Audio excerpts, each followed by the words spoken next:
Welcome to the London Free Press Podcast. I'm your host, Rachel Gilbert, and today we're talking about Western University's contentious mandate to require a third COVID booster dose for all staff and students on campus, also masking requirements as well. And we're going to cover a little bit about Western's history with mandates like this, also how it's being received now with London Free Press health reporter, Jennifer Bieman. Hi, Jen. How are you? I'm fine, thanks. Thanks for having me. Yeah, thanks for being here with me today. I know that you've been covering, of course, COVID extensively ever since it started. So let's just talk a little bit about what Western's policy is right now. What's the new policy for the fall? All right, so all students and staff need to have at least one booster. So that third dose as of October 1st. There's other things too. They're requiring masks in classroom and like lab settings, but they're not super required like the rest of campus. So you can go and hang out with your friends and eat lunch without a mask on, but just in classrooms, that's what that is. So that's kind of the broad strokes policy. The booster thing is really getting a lot of attention from people because Western's kind of alone in it, at least in our region. There's some Ivy League schools in the States that have implemented boosters, but as far as schools in like Ontario, they're kind of on their own on it. Yeah, Western has a history of kind of leading the charge, I guess, on this kind of thing, right? Because they were one of the first ones to implement this way back in 2020. Is that right? For sure. Yeah. Last year they were really big on, mandating those first and second doses for students.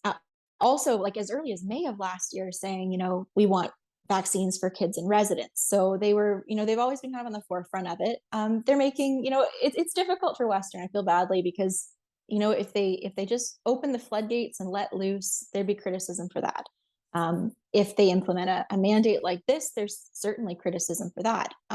There's a lot of people out there that are kind of done with restrictions and that kind of thing. They feel personally aggrieved by it, so they latch on to something like this and really mobilize in kind of a major way. So, it's difficult. They're just in a difficult position, but it'll be interesting to see kind of how it shakes out.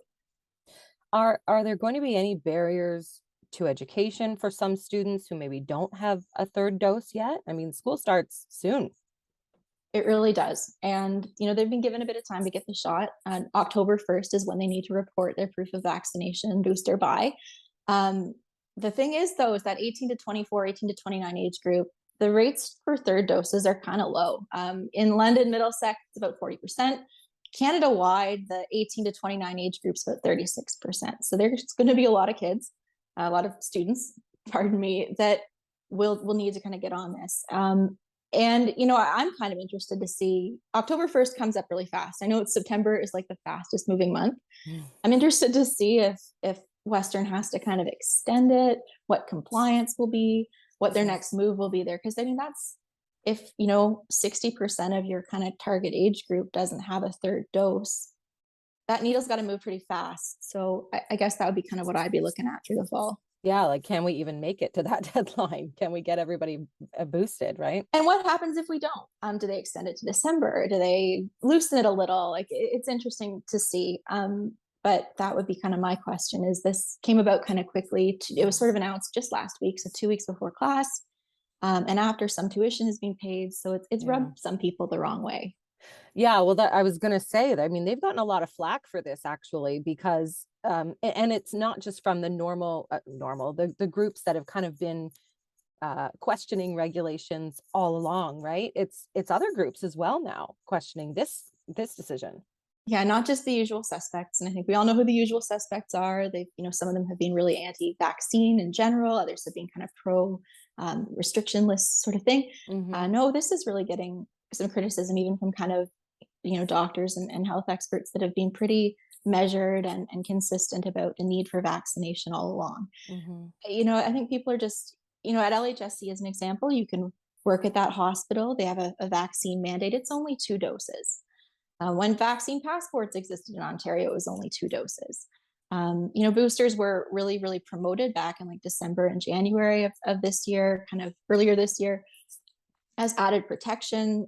Public health really wanted people to get them, but the urgency there for a lot of people just wasn't there. So yeah, I mean, It's difficult. Western's in a difficult place. I think that the story I did earlier this week said they could be a little bit more transparent with how they arrived at this decision. I think that might help people, but Right. yeah, it's not enviable.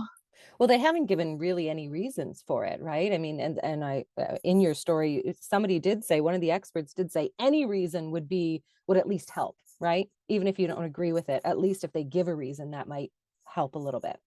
Sure, and certainly like they probably see it as a way to keep, classes in person, and that's really been the goal for Western all last year as well, through all its policies on masking and things.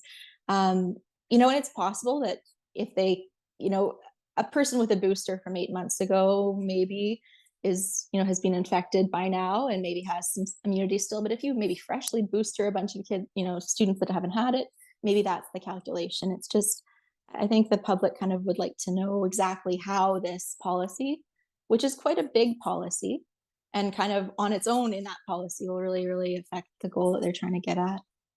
I'm interested in the fact that Kings and Huron also have this same policy, but Brescia doesn't. That is very interesting. Yeah, they've kind of broken ranks with main campus here. They might think that just because it's a smaller campus, that's possible, but I'm not sure Brescia's reasons.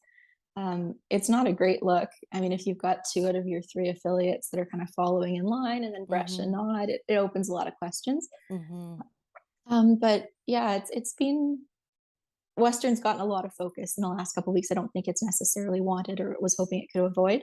But I also think that Western doesn't want to be a place that in the fall has to cancel classes or quarantine a residents or anything because of outbreaks. So I think they've got a bit of 3D chess going on here to try to make the year as good as it can be. What are the projections? Do we know at all for COVID for the fall and maybe winter? Are we looking at, think COVID got kind of bad this past Christmas time, right? And just after Christmas, are we looking at something similar to that, or what are we kind of projecting? I don't have a crystal ball, and none of the public health Yeah. experts I speak to do either. But I think there's a few things we do know. In the winter, we're all indoors. Respiratory illness season kind of comes into the picture. You get colds and flus and all kinds of stuff. So that's it. In the fall, too, with classes and school and work and all that stuff, we're around people a lot more, too. So that's how things spread. I Yeah. think a lot of public health experts are expecting a bit of a resurgence in the fall. What it looks like, who knows? Omicron's a kind of a new frontier, sort of. And we've also got a lot of things pulling in our favor, though. So high vaccination rates, we got fourth doses that people can get. We've got treatments like Paxlovid for people that are really high risk. So, um, this is not April 2020 anymore. We're in better position in a lot of ways. So it'll be interesting to see kind of how governments and policymakers, figure that out. Yeah, and it's also interesting because we really don't have very many restrictions in society at large right now. So for the students to be kind of in and around London and then going back to the Western campus where there are these restrictions, I mean, how is that going to work? It's a bit of a dichotomy, I guess, right? For sure. The students are living in a restriction free world. Most of them, I mean, masks are, I don't know if you take a walk around, there's not as many masks as you've once seen before. It's just kind of open, and travel's open and everything too. So, I mean, that's the part that's drawing a bit of criticism from some of kind of these doctors and public health experts. Like, will this policy actually have a meaningful effect on transmission and keeping the Western bubble safe? Especially since the students have connections in a largely restriction-free world. Right, right. Has Western ever kind of explained why they were kind of on the forefront of making these decisions, back in 2020? And certainly now they haven't really explained these restrictions or these mandates, but have they ever kind of given a reason for all of that? I mean, not in as many words, but we know that Western's a place that really prides itself on being a leader. So I think that there's part of that. They want to set the tone and set the agenda, and they don't, they kind of want to be seen as a place that takes things seriously. Mm-hmm. We've also got a faculty union there too that has been very vocal through the pandemic about the need for safety. Last summer, they really were pushing a mandate. They wanted a vaccine mandate really badly, and Western delivered. They gave them the 2-dose vaccine mandate, and it was great, and things were fine. The faculty union has raised concerns about the quality of masks students are wearing. So I think there's also maybe a bit of that. Western listening to its community of staff and employees and professors, and just kind of responding and trying to kind of meet like meeting of the minds kind of thing. Yeah, there is a lot of focus, of course, on the third dose, but also they will have a mask mandate as well for medical grade masks. Is that right? Yeah, they had those last year too. It was like an ASTM 3, so it's kind of like one of those like surgical masks. So no cloth masks at Western. You got to wear the kind of the blue surgical, with a nice tight seal, and they're kind of like triple layered, and it's a whole Okay. thing. Yeah. And they were really serious about patrolling it last year. I know that was something they would go, and they had like stewards in the building saying, put on your mask, don't wear that one. So like Western has taken this very seriously, and I would expect it'll continue to. Although they did say they want to kind of reevaluate the mask thing by Thanksgiving weekend. They've kind of given themselves a timeline there, so we'll see what they do. Okay. All right.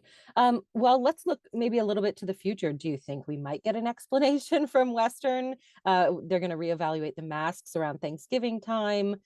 What might we see from them? I don't think that the story is going away.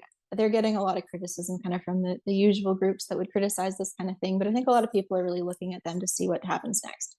I know we'll be looking at what happens next. I'll ask them how many kids, students they've got that are looking for exemptions. That's a question certainly we'll have to pose to them. And then Sure. once October happens, October 1st, their deadline, what's the compliance rate like? What's happening with students that aren't complying or haven't yet? So I don't think it's really over for them. I don't know as well that a full-fledged explanation might kind of, for some people it might really kind of calm them down or make them go away. But I think it's a flashy thing that happened, but once September starts, things will kind of move on as well, so we'll see. Yeah, we'll see where the dust settles, right?